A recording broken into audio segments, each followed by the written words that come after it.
Well, hello everybody, and welcome to a brand new episode of the Story to Screen podcast, movie podcast where we review all different kinds of movies, both new and old. I am your host, Chris, and joining me tonight for our Thor review is the mighty god of thunder himself, Joshua Ling. Hey Josh, how's it going? Pretty good. It's weird though, because most of Odin's sons, have they're sons, and I'm having a daughter, so, Are you going to call her Loki? No, Hazel. I know that. I know you're not going to call her anything that's an abomination, so maybe if you have a son, you'll call him Loki. I think you're getting your Marvel villains mixed up. Loki is not the same as Abomination. Oh, that's true. Hopefully it won't turn out as ugly as that Abomination in The Incredible Hulk. Right, anyway, Abomination was apt, right? And actually played by Tim Roth, too, from Pulp Fiction, who's actually not that bad of a looking guy, actually. So, very striking guy. Anyway, enough with these kind of good-looking quibbles, anyway. So, tonight's movie review is Kenneth Branagh's Thor from 2011. Wow, how long has it been? 6 years? My gosh. 6 years, man. Crazy, right? Since this movie came out. And we have a lot to talk about, but before we go into that, let's go into some weekly segments, shall we? A lot of movie news has come out since our last review. There's the Harvey Weinstein scandals that's just exploded in Hollywood. We're not here to really talk about stuff like that, but it is an interesting thing to see a big Hollywood mogul like that kind of take a huge nosedive in the public eye like that, and to be exposed on such a level like that.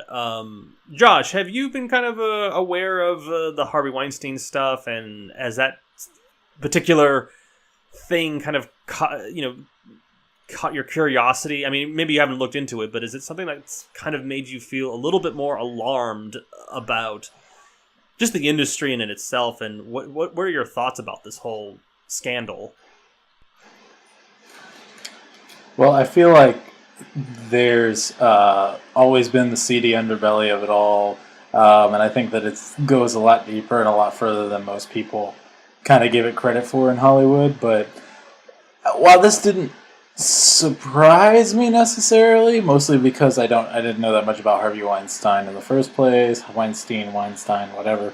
The whole deal with him is just that, we find out stuff allegedly about Bill Cosby. We find out stuff about, a lot of different people throughout the years. The whole Drew Barrymore thing comes to mind from her years of nonsense that she went through. And I just know that there's a lot of creepazoids in Hollywood of varying levels, both male and female. And to hear of this wasn't exactly shocking, unfortunately. I think it should be, but unfortunately I think it isn't when you really realize the kind of evil that does go on in Hollywood. Yeah, I think we are, of course, on the side of the women who have been wrongfully abused. But I have to kind of aim a little bit of direct criticism at them, because why did they abandon the cause to speak out against this, like, very early on? Were they and this is where I would like to kind of get your opinion, Josh. Do you think they were in situations where they couldn't say anything because they were risking their careers, and their careers were more important to them than telling the truth? I think it could have been that. I think it could also been that they were, how shall I put this? Compensated.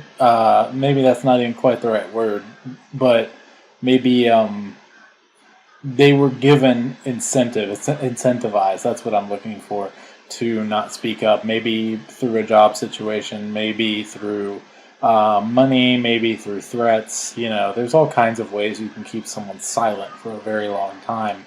And I think that any and all of those were probably used not only by Harvey Weinstein, but other people in Hollywood at various times that we don't even know about. Yeah, and that's where I kind of draw the line. Where did I understand that maybe there was a fear factor. Maybe you were threatened. That happens a lot. I heard that Harvey Weinstein can be a very intimidating guy. But also there's been a lot of this. I've heard.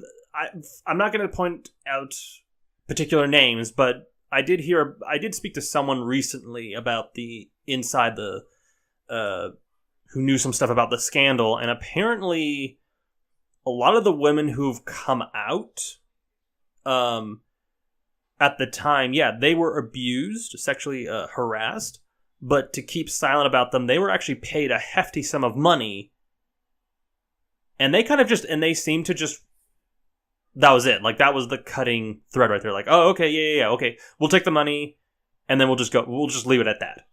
So, a lot of these women, and he didn't say specifically who they were, but it does kind of irk me that they did abandon dignity just for the sake of, green paper, just to get their names out there. That kind of irks me to think about that, actually. Yeah, for sure. I totally hear you there, man. That's one of the reasons I'm so glad Hollywood is getting diversified. The little Hollywood ghetto is starting to come to places like Atlanta and other places. And in one way it's bad because it's spreading, but at the same time it's good because a lot more, diverse people are becoming involved with it. It's not the, to use a historical reference, it's not like the inbred kings and queens of England over the years, kind of, inbreeding their own little ghetto and destroying their souls with it. You know what I'm saying? So when you actually bring in more holistic people into the situation, it tends to kind of balance things out. I just pray that people who, are in the industry, who are Christians and even just some decent people, are able to overcome some of the nonsense of old Hollywood and start to reclaim national storytelling in a better way. The bottom line for me is this, and I want to move on from this whole thing because I think it's gotten enough coverage as it is, and the people who are at fault, be warned, you're going to answer for it one way or another, but ultimately you're going to answer to God the day of judgment. And I hope you've cleansed yourself by that time. But it is very sad and it is very alarming, and it makes me, because I'm in the middle of producing and directing a film myself, and it makes me really want to be, not that I'm sexually harassing anybody, mind you, but it makes me, look at myself and have to realize, like, okay, how careful I have to be around other people without giving people the wrong impressions, or without crossing the line or nothing. Not that I'm not saying that I'm that type of person, but it does show that how much men have to be careful, especially with around women, and especially beautiful women, and as well as other situations as well. So, but yeah, it's definitely a learning curve, I think, for me in that regard. But anyway, enough of the Hollywood scandals. Yeah, I got some non-Hollywood. Non-Hollywood, I say. I don't know. Like, most of it was filmed in Atlanta, but I gotta say, and without spoilers, just finished Stranger Things 2. Oh yeah, no. I was gonna let's go ahead and talk about. I was gonna mention that. So Joshua, besides all the Hollywood scandal nonsense, what have you been watching lately? Anything good? Dude, just finished Stranger Things 2. Man alive. I love that show. I know you haven't seen the first season yet, correct? I need to catch up. There's like so much television out there that I am desperately trying to catch up on. But yeah, thankfully, Stranger Things is actually pretty short. I think both seasons are 9 episodes, and they're between 45 minutes and an hour. So it's not like, a huge investment of your time. We're talking like... It's not like Smallville or Gotham or anything like that. It's not like, 22 episodes a season. I've heard that's what I've heard with like Netflix shows. Like they are condensed in the normal, like really low to like 9 to 10, like Game of Thrones or a lot of the HBO shows as well. Right. They feel more like a mini series than they do, a big, full TV show, Mm-hmm. And yeah, go ahead. Well, I was just gonna say, in this one they did some. I'll say this much: they did some extra world building that has me really excited for season 3, and it had some of the most heartwarming stuff you could possibly ask for amongst all of the scary horror and gonna get you in the dark kind of stuff. It was an absolutely wonderful season, and I just can't believe how good the actors are, and how good the characters have become, and how like I mean, you see it in Hot Topic, you see it in some of these other places that sell Stranger Things merchandise and stuff like that. These characters have really taken on an iconic life of their own. I mean, even though you haven't seen the show, I'm sure you know who Eleven is. I am fully aware of the series and the popularity of it, and like it's now become like the new Game of Thrones. Like I turn around and oh, there's Game of Thrones. I turn around, oh, Stranger Things. It's become that big of a show that you can't seem to ignore. Now, I don't know all the details, which is I think that's a good advantage for me because I don't know the explicit details of what it actually involves. I just know that it's kind of an homage. It's kind of an homage, in the sense that it harkens back to like E.T.'s, 80s kind of kids films like Spielberg and all that stuff. But it is very much. But more scarier. It's actually more scarier in that regard. Yeah, it is very much Stephen King meets Steven Spielberg. Yes. It's the best way that I can describe it. Yeah. And yeah, it is absolutely wonderful, beginning to end so far. I besides some language, which they kind of, even the language that they use in it is much more 80s, kind of things you would see in Die Hard. Not even Die Hard, that's a little harsher than what you would deal with, but Breakfast Club, that kind of thing. Some of the language is kind of even themed toward, 80s, because it's set in the 80s, but it's just, I cannot recommend it to people enough as long as you're good with the language and you're good with scary images. There's a little bit of sexual content, but not a lot. Honestly, that stuff's really tame. The character of 11, Millie Bobby Brown. I'm telling you, man, just you need to see her. Yeah, I've heard the kid actors are like the best kid actors of their generations. Like that's what I've been hearing about their performances and their talents. Like they kick any living, movie star kids currently a lot working now. They blow them out of the water. That's what I've heard about them. Oh yeah, all of them, and that's the truth, man. I've not seen one kid on this show that didn't feel like a real kid from the 80s, but they also, have that homage feel of like the Goonies, what I mean? Yeah. Of kids that you like, even though we grew up in the 90s, we sort of had the tail end of this. This feels like the 80s kids, you know what I'm saying? Like they feel real. Yeah, it's not like the silly Disney kid actors that you see like on Sweet Life of Zack and Cody or that type of nonsense. These are legit kids who know how to act. Something like that. It's like comparing the horrible 80s Captain America. Remember that one with I can't even remember the guy's name. It's like comparing that to Chris Evans, honestly. Sure, yeah, absolutely. Anyway, let's go ahead and ditch all this conversation and let's go into Thor.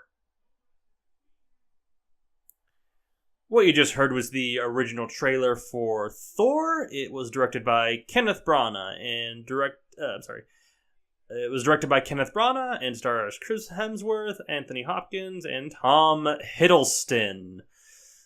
This was technically the fourth Marvel film at the time. And we're also doing this because next week is Thor Ragnoroc. And we'll talk about that a little bit later in the show. But,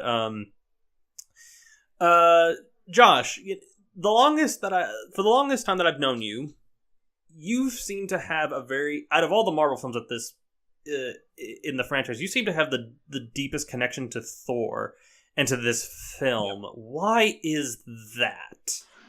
I think the biggest reason is because all of the Marvel heroes, besides Thor, have not changed from who they were at the beginning of their films. You see a little bit of change here or there. You see Tony become slightly less of a jerk. You see Chris Evans, Captain America, Steve Rogers being, a little bit conflicted about government, control and all that kind of stuff. You see, Bruce Banner change actors, so there's a very real change there. But the one who has the biggest change, and he is forever changed by his origin film, is Thor. You actually have a real redemption story in Thor, where not only was he brash and unkind and kind of a jerk, he actually was murderous, if you really look at it right. He was ready to murder people, races, whatever, because he believed that he was called to do so, to be strong and unkind.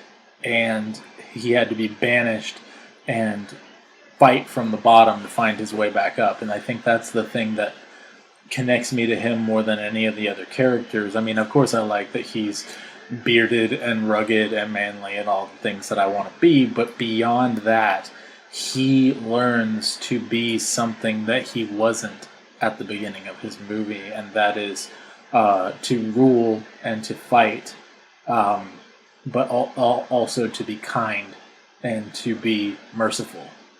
And it's a real throwback to fantasy and medieval literature, where a hero cannot go unchanged if the journey is a huge quest. And I think that's one problem the Marvel Cinematic Universe has had overall, is there isn't a lot of change. There's a lot of status quo.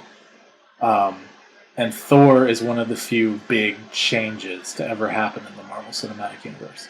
Okay.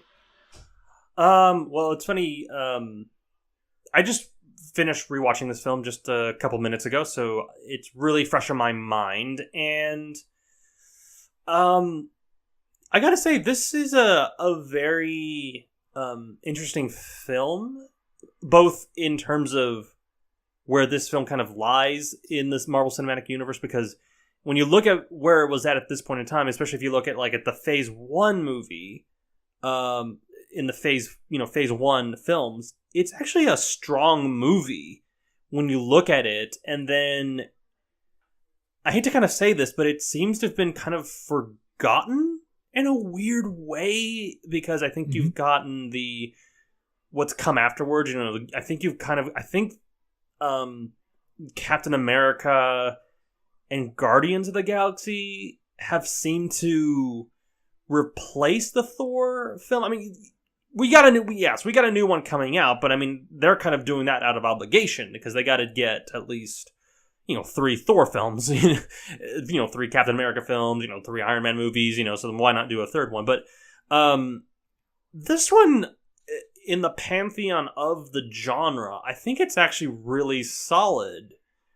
I would even probably rank it up there with the first 2 Tobey Maguire Spider-Man movies and a couple of the Captain America movies. I think it's actually really, really solid as a character study. I think this is what this film does a lot better. I think it's a very interesting character study about arrogance, about pride, vanity, self-sacrifice. I think are some of the essential elements that I think family. I think family is another one as well. I think the theme of family, because that was, the other films didn't really explore that. It was more of their personalities. The Iron Man movies were kind of an exploration of who Tony Stark is, but not about how does this all affect his family. This is kind of like The Godfather in some weird ways, as a film. I think in watching it now, the stories that were actually coming to my mind were the Sword and the Stone meets the Prodigal Son.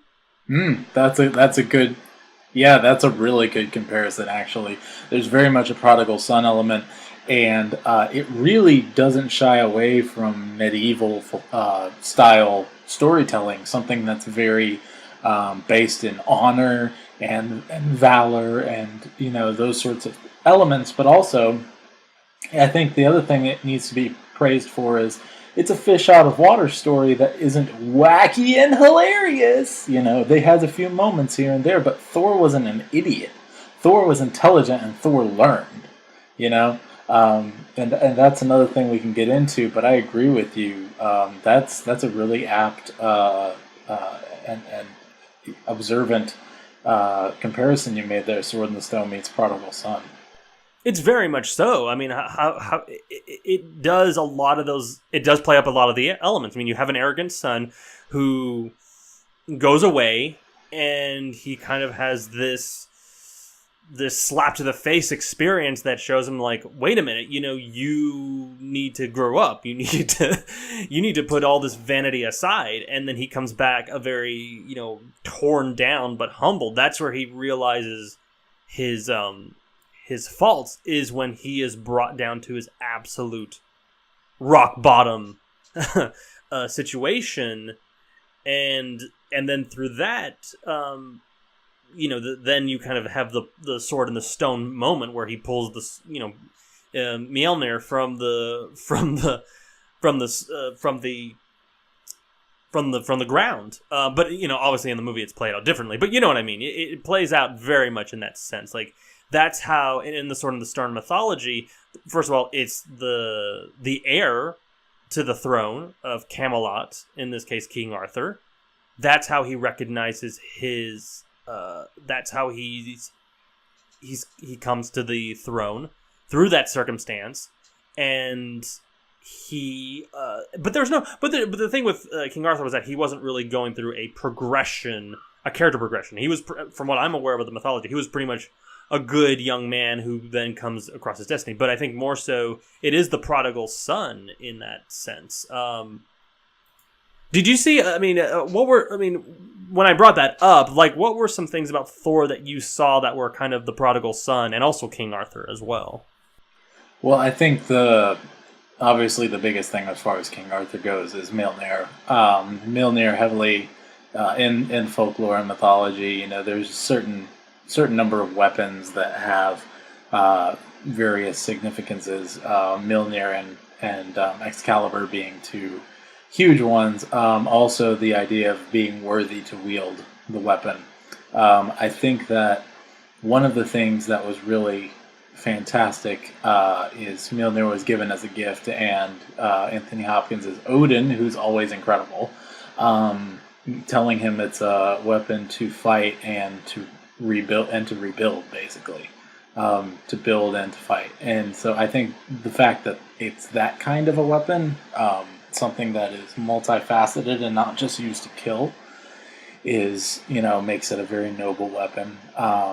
And so that's the Sword and the Stone element, but also prodigal son, obviously, him and his father, the fallout. You even have bit of a connection with Loki to the older brother and the prodigal son. Yeah, very prodigal son. Yeah, very much. Even though Loki's seems to be the younger brother, and you have some other things there, and it doesn't line up completely, but it's similar to the older brother, at least, because of the jealousy. But I really think that Kenneth Branagh was exactly the right person to direct this film, in my opinion. While he, I think, floundered very briefly in a couple of the Earth moments as a director, I think that he more than made up for it in those big, larger-than-life Asgard scenes and things. And really, that was the thing that caused Guardians of the Galaxy to happen in many ways, because Marvel was able to show, hey, we can do cosmic stories that people will actually connect with on a heart level if you do it right. and you can do cosmic drama, and people won't be left going, "What?" If you do it with heart and you do it with, something that people can latch onto. I want to come back to that in just a little bit because I want to talk about like how this movie balances fantasy and sci-fi a little bit, and where it kind of lies in does it feel comfortable? Because that's something I've kind of wondered about myself. But anyway, let's talk about the Chris Hemsworth, because talk about people who bring a character to life, like literally, and Chris Hemsworth is Thor. I mean, you can't, he's like, oh gosh, like, he's like Gal Gadot. Okay, as Wonder Woman, like, oh, she brings that character literally to life. Christopher Reeve as Superman. I mean, he is essentially Superman. Who else? I mean, Robert Downey Jr. as Tony Stark. I mean, who else could have played this role? Nobody. And he has the look. He is very charming in the role. I mean, like, he commands. I mean, he has a very commanding presence when he's on that set, and whether it's in the action scenes, whether he's having kind of political talks with his father about the frost giants and all that stuff, he has a commanding presence. I mean, he really goes head to head with Anthony Hopkins, who is the greatest actor in the world, but to have to have Hemsworth and Hiddleston as well kind of be in the same room together, they really do complement each other, all three of them. But him personally, he's a movie star, and I'm sad to see that he hasn't really become that big movie star in the vein of like DiCaprio or other actors of his peers. That's kind of a sad thing. And he's very good too. I mean, if you've seen Rush and In the Heart of the Sea, oh my gosh, the man is super charismatic, and charming and talented.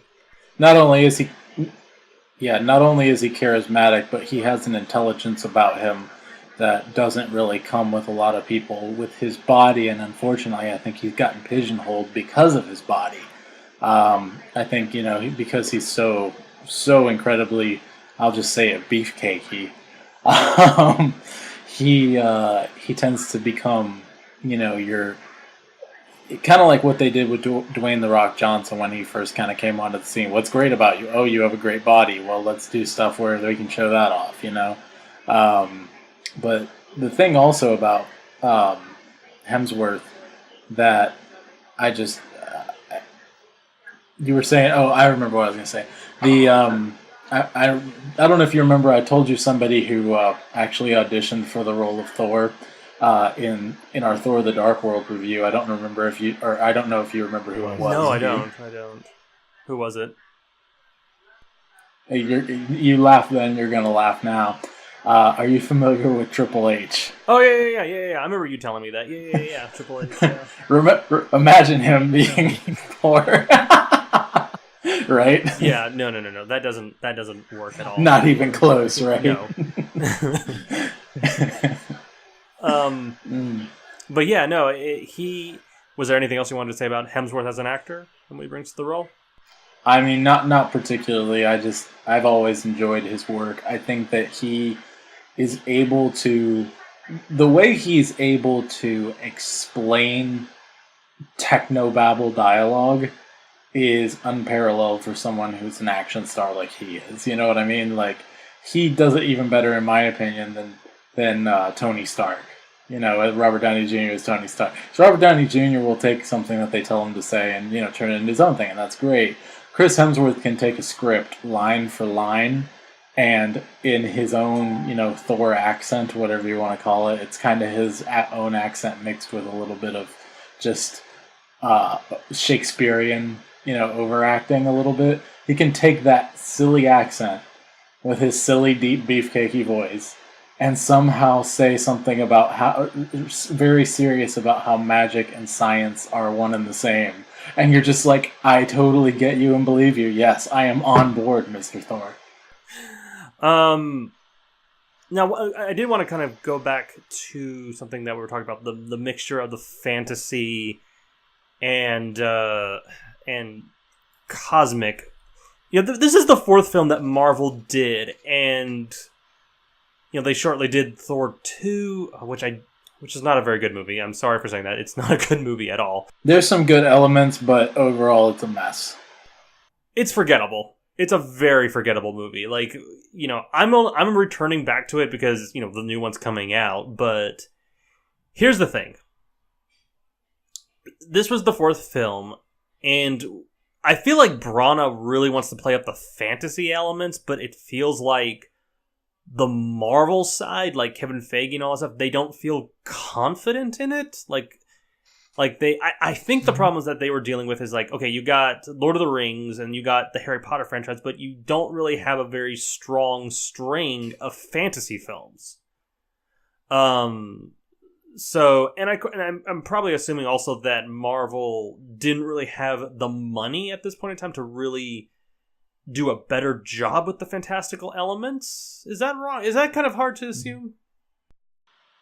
I don't know about that. I think because the fantasy stuff doesn't feel, at least from Brana's perspective, he feels confident there. And honestly, I think if he was to make the film he wanted to make, I think he would have focused a lot more on there, because I think there's the richness.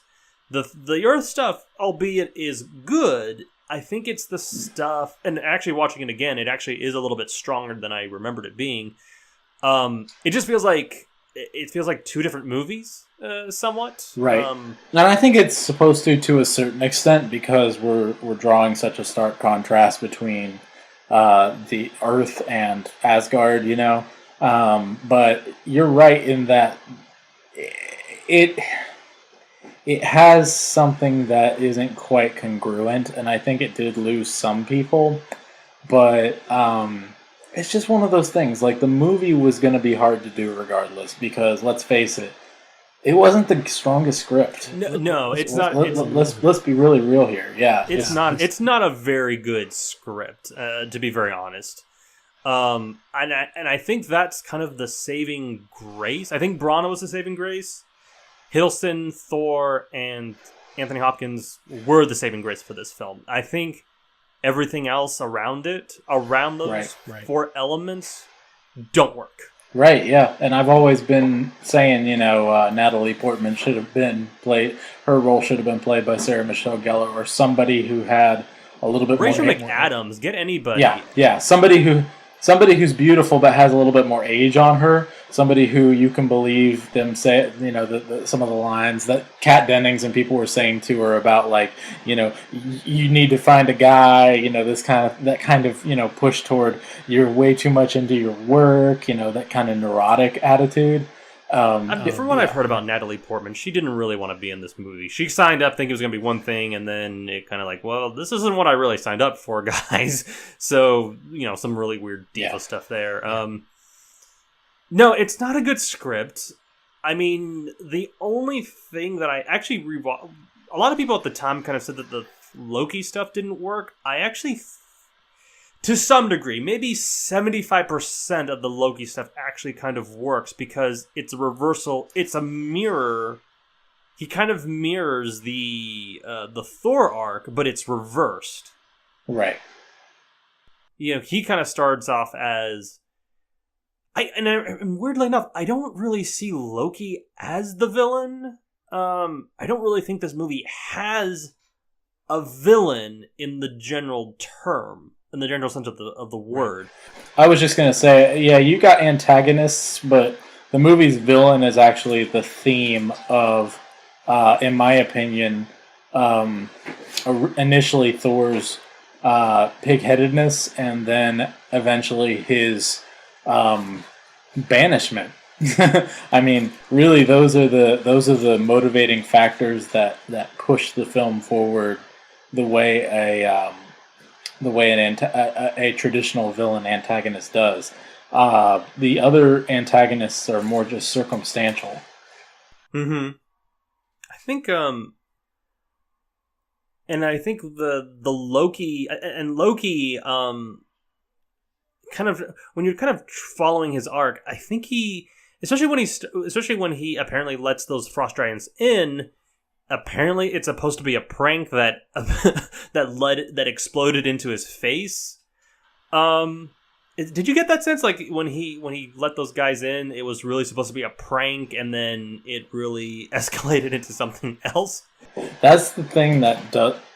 Well, that's something I'm kind of wondering if that's a mess of the script, or if he's just plotting things and they're just innocent things, and then they just evolve into something else completely. Well, I think that you're meant to be left guessing. I feel like that's one thing that this movie did with Loki right, even though I think his motivations were too ambiguous at times. I always like ambiguous Loki because you're always wondering, is he good? Is he bad? What is he doing? What is he thinking? Loki should be an enigma and a mystery because you know that he can turn around and stab you in the back and betray you at any minute. That's how he is in the Norse mythology. That's how he should be here. He is the god of mischief, and he should be, mischievous. But he's kind of like it's kind of his origin story. Like he's really not the mischievous Loki that we know. Right. He's not really that Loki yet. He's becoming that, but he's not really. Yeah, and so it's a little hard. Yeah, I think they were trying to walk a fine line with him. That they eventually said, "Screw it, let Tom Hiddleston do his thing." And once they did that, he became he did what Loki should do. And that is, some of the time chew the scenery, and other times rip your heart out with how sincere he is. Yeah, I think the Loki that you're kind of describing exists in in the Avengers film and Thor 2. I think that works in those films, from what I recall. But I think another thing too that this movie does pretty well is that it's not really. It's setting up Avengers. I mean, like this, if nothing more, everyone's attention at this point in time was really to gear up for Avengers. But I think they really do a pretty good job of making this feel like a standalone in some ways. Like, you could even watch this film on its own, and it doesn't... You don't really have to watch the other films. Right. Yep, absolutely. Well, I was just going to say I have a question for you. Now that the film is fresh in your mind and you've actually seemingly come around on this film a little bit, I know you liked it better than Thor 2 initially, but it seems like you're enjoying it a lot more now. I've always enjoyed it. I've always enjoyed it. I think it was because it had the better intentions, like it had more clear intentions, and I know we're going to talk about Thor Ragnarok in just a little bit, but it makes me kind of sad because I look at this film and what it accomplishes without being silly, like the whole fish out of story thing. I mean, and then Thor Ragnarok next week, and just the stuff that I've been hearing, especially with the director that's directing that film and what he's kind of said, it's like, oh, it's really going to be a huge joke. It's like I'm getting Batman Forever vibes from Thor Ragnarok. I'm not lying, dude.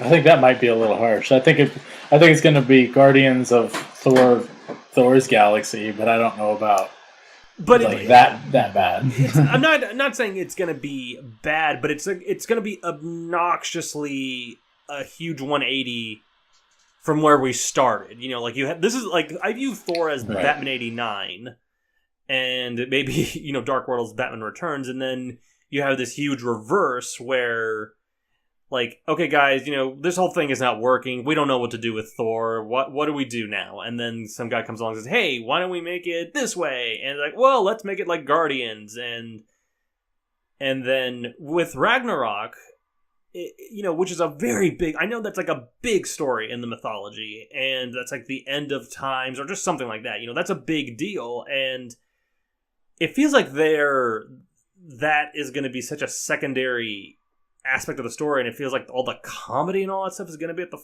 forefront, and I don't know, it just doesn't seem like it's going to have the same tone or legitimacy that this one had. And I don't want to go full depth into Ragnarok just yet, but I wanted to talk about a couple more things. Well, my one question didn't quite get to. Oh, yeah, sure. What was it? Sure. Question is, can you name my 3 favorite moments from this film now that it's fresh in your mind? What are my favorite moments? Well, I want to hear yours, but I want you to name my 3 if you can. Oh, you want me to name your 3 moments? Okay.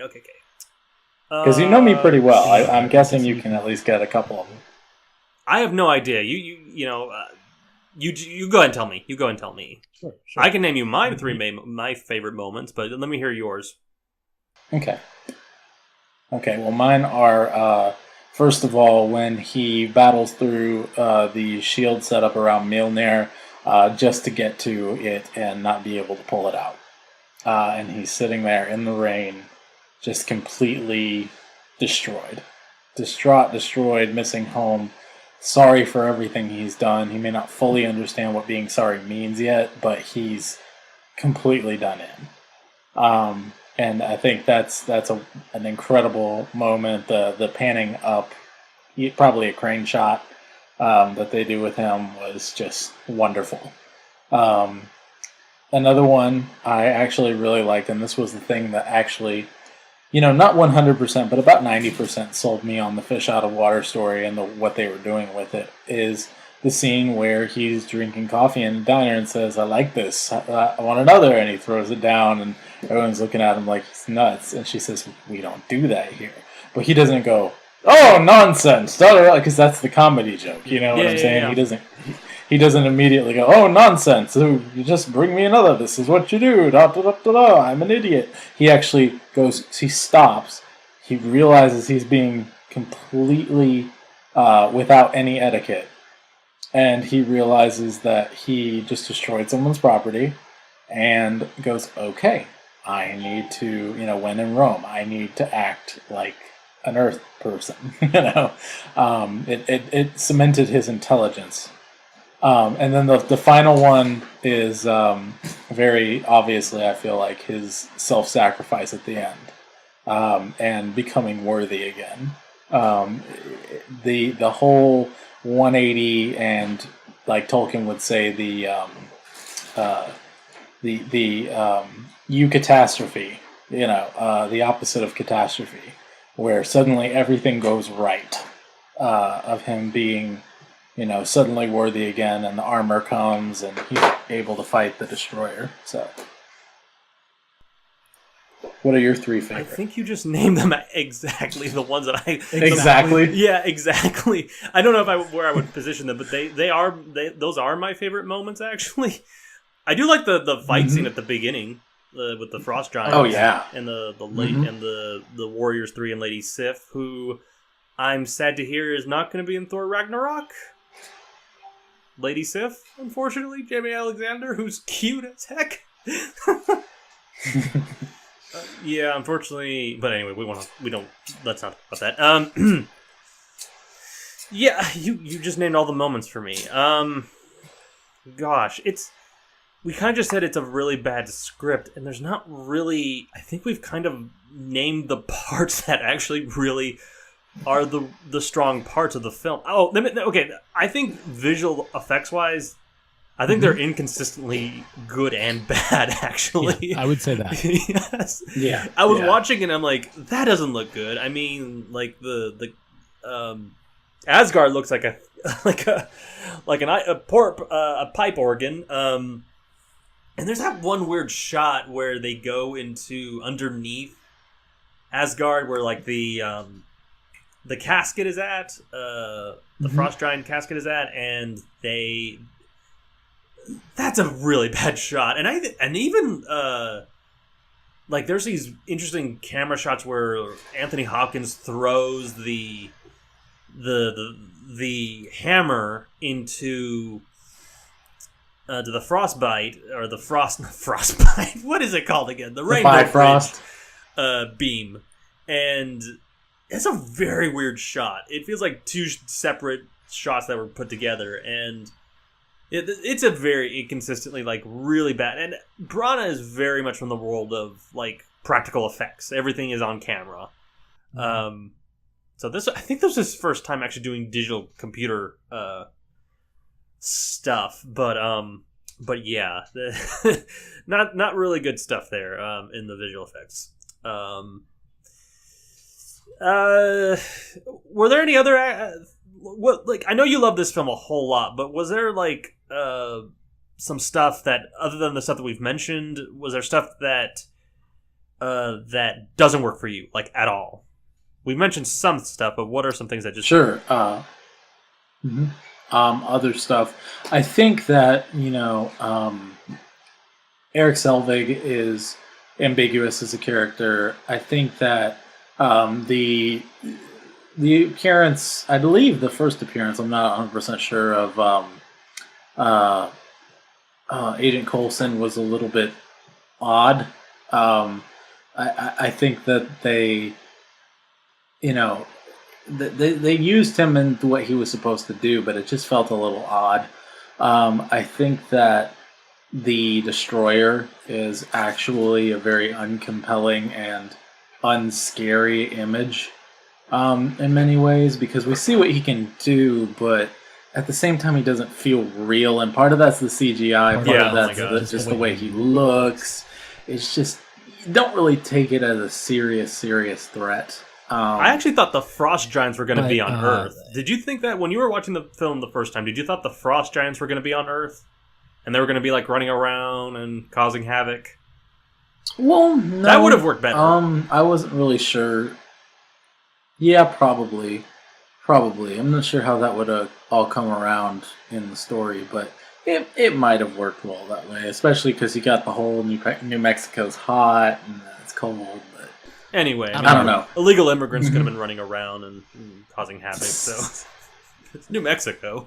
So, I'm so actually sorry. One state that doesn't have as much of a problem. I guess not. Why would you leave Old Mexico for New Mexico if you're leaving the Mexico? land of milk and honey, dude? Don't you read the Bible? Hey, darling, let's go to New Mexico. They got plenty of good Taco Bells over there. Oh, New boy, Mexico cut all this out. is not good enough here. They got good fajitas and meats over there. What we got here is just the beans and rice. Oh my gosh! And the opinions expressed by my host do not necessarily reflect my own. Yes, they do. If you're on this show with me, that means you're my. Oh, never mind. Anyway, this joke did not work at all. Sorry, people, if we offended you. I'm deeply sorry. I'll write a testimony and say, like, I am so sorry that I've offended anybody in an apology letter and all that stuff. And it's okay. He can say that because he's of Hispanic descent, right? Yeah, well, even that, I don't really speak the language that much. People think I'm Italian, actually. But anyway, yeah, I think we've said everything that needs to be said about Thor. Well, what do you think? What do you think is the legacy of this film and where it lies in the genre? I know we've kind of said that it's not a really strong film, but at least for me, I think it's a stronger film in the Phase 1 process, but and it's definitely been overshadowed, and maybe deservingly so, but it's unfortunately overshadowed because of one, that the directions of the franchise has gone. I think is so sad because Branagh was kicked out of the second one. He wasn't welcome back, or he was invited to come back, but he had a scheduling conflict, and they're like, "We have a deadline to meet, Branagh, so you can't come back." So whatever. I think that aspect kind of suffered for those reasons. But anyway, yeah. What do you think is the legacy of this film? And yeah, we'll just start from there. Sure. I think the legacy of this film is Guardians of the Galaxy.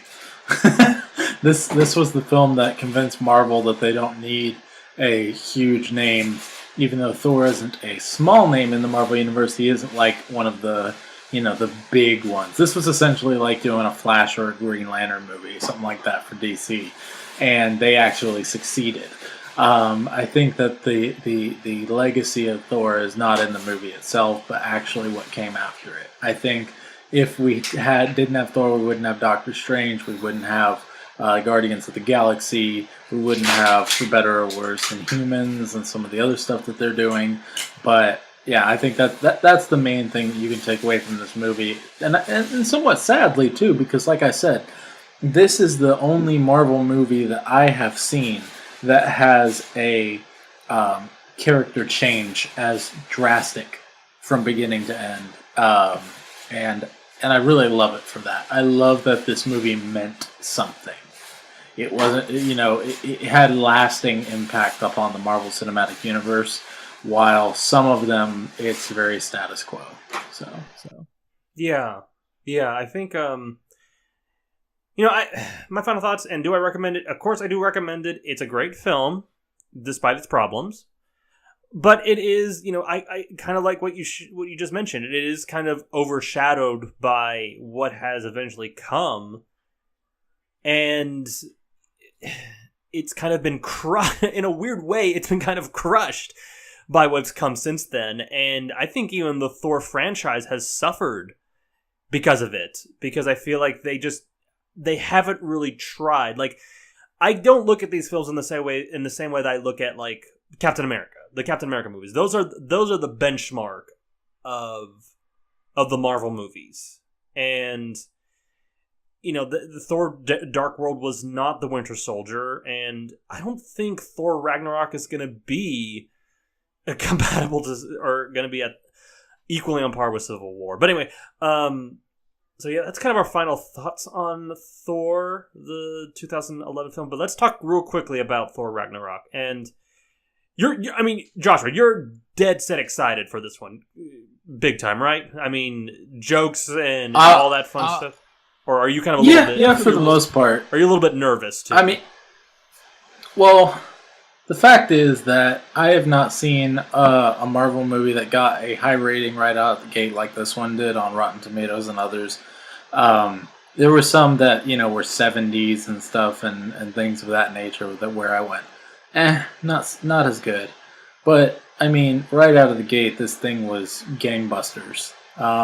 As far as Rotten Tomatoes goes. The average rating, I'm looking at it right now, is 7.7, and that's a little bit low.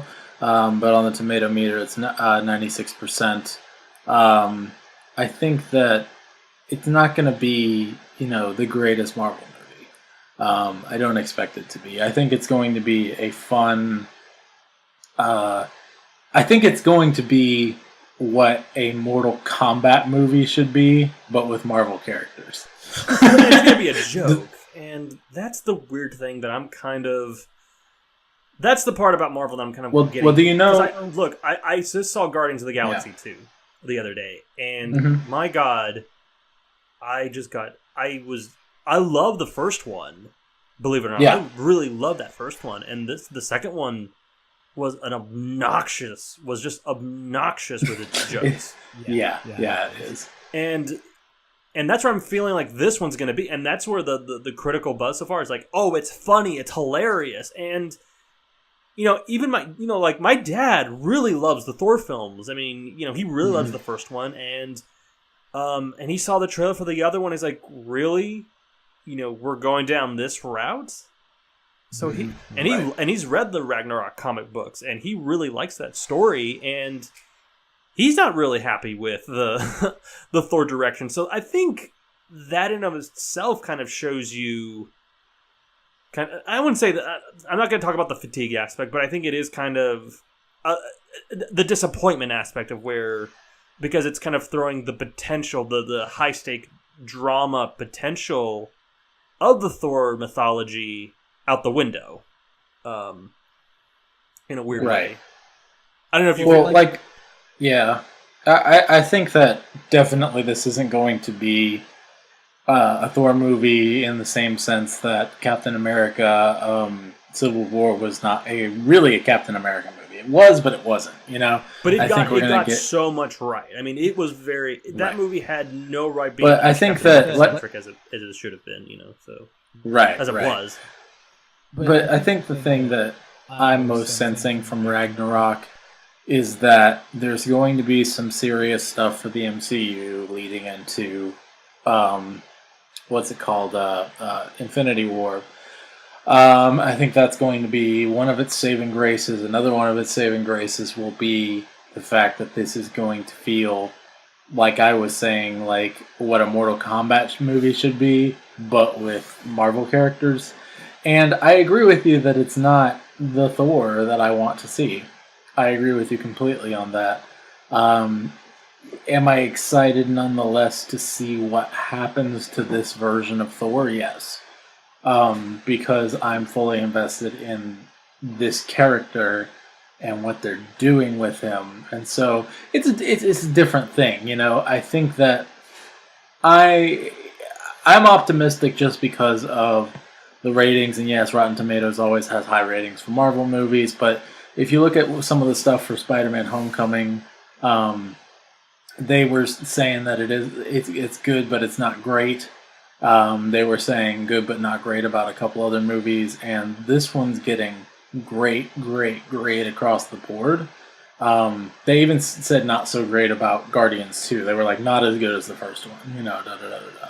So, based on the reviews that I'm seeing, I think it's going to be surprisingly good. Also, I don't know if you knew this, but did you hear how the he's a friend from work line actually got into the movie? Oh, they're using that in here? Okay, don't tell me anything about that, because I'll see it. I want to see it for myself in the theater.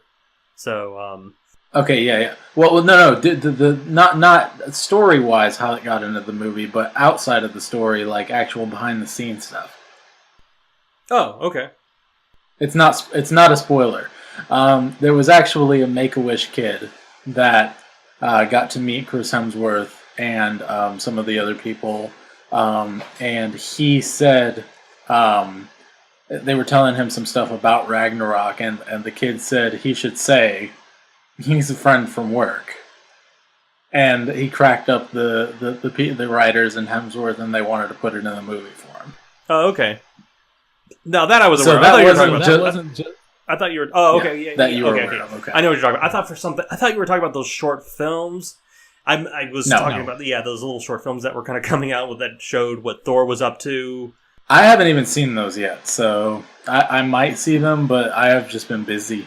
Yeah. Yeah. No, now I know exactly what you're talking about. Okay. Yeah, now that I was aware of, but yeah, now here's the weird thing too. I'm going to go see it. Of course I'm going to go see it. First of all, I got a free ticket to go see it, so which is awesome. Sweet. But also it's I'm going to leave all the baggage at the door. You know, I'm going to leave all my baggage like, okay, this isn't the Thor film I wanted it to be. But at the same time, I'm going into it with a different expectation. I'm like, okay, if it's going to be all jokey and if it's going to be all this other silly stuff, I'm at least expecting it to be a good companion piece to Civil War in a weird way. Yeah, that would be nice. Yeah, but now I know because Civil War is very serious. You know, Civil War was a very, I would go as far as say it was kind of a dour movie, but I am kind of going into Thor Ragnarok with kind of an expectation of, okay, this has to be a companion piece to that film because you're seeing what Thor and the Hulk were up to during that time. So that's how I'm personally approaching it. And now how and what shape or form that will be in terms of how it will be a good companion piece, I don't know, but I'm expecting it has to, however it does it, the film will have to kind of do it itself to make it work in that regard. Mm-hmm. Anyway, folks, we're going to go ahead and wrap it up. And Joshua, where can people find more of your work? You can find it at rhymeandspace.com. Also, I'm over at fellowshipandfairydust.com now, getting some of my work published over there. And you can like me on Facebook too, Rhyme and Space. I'm posting daily journal entries every day now on Facebook. You can become my friend or like my page to get those. And I think you'll enjoy what I'm writing. Audiences, you can find us on Facebook, Twitter, iTunes. Please leave us a review on iTunes. We could really use a little bit more support on there. Thank you to all the people who have left us some really great reviews recently. We really appreciate that. And also some of the recent significant downloads. We've gotten 500 downloads just this past week alone, which was fantastic. And we will be back soon next week for Thor Ragnarok. So I am excited to actually, if nothing more, I'm expecting to have a good time, at least on the review side on our part. Audience, again, we thank you so much, and we will catch you next week. Cheers. Ow! Hey, Josh, I forgot to ask you, could you read the plot synopsis Sure. for me real quick? Yeah. Let me just give you the cue. Tell me when you're ready. Yeah, go ahead.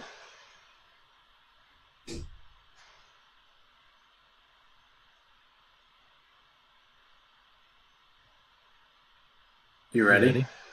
Okay. And you're recording on your side, so I'll just go ahead and shut it down right here. Joshua, just real quickly, can you give us the brief plot? Joshua, can you give us a brief plot synopsis? After wanting to wage war against the warrior Thor is cast out from Asgard by his father Odin. After wanting to and wage sent war down to against the Earth. frost giants, the mighty warrior Thor is cast out from Asgard by his father Odin and sent down to Earth. With no way home and his hammer Mjolnir lost, Thor struggles to reclaim his powers. Meanwhile, on Asgard, Thor's devious brother Loki has seized the throne and seeks to help the frost giants reclaim their glory. With help from scientist Jane Foster and her team, Thor must learn the true virtue of being a hero and return home to stop Loki and save Asgard from destruction.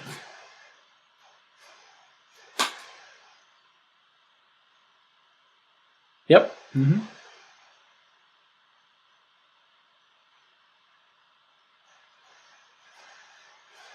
Yeah, man, I'm getting tired. But yeah, it is a good review, I think. I think it'll be really good when you edit it all together. I'm going to seal this thing up as a high quality MP3 and get it uploaded and sent to you, okay? Mm-hmm.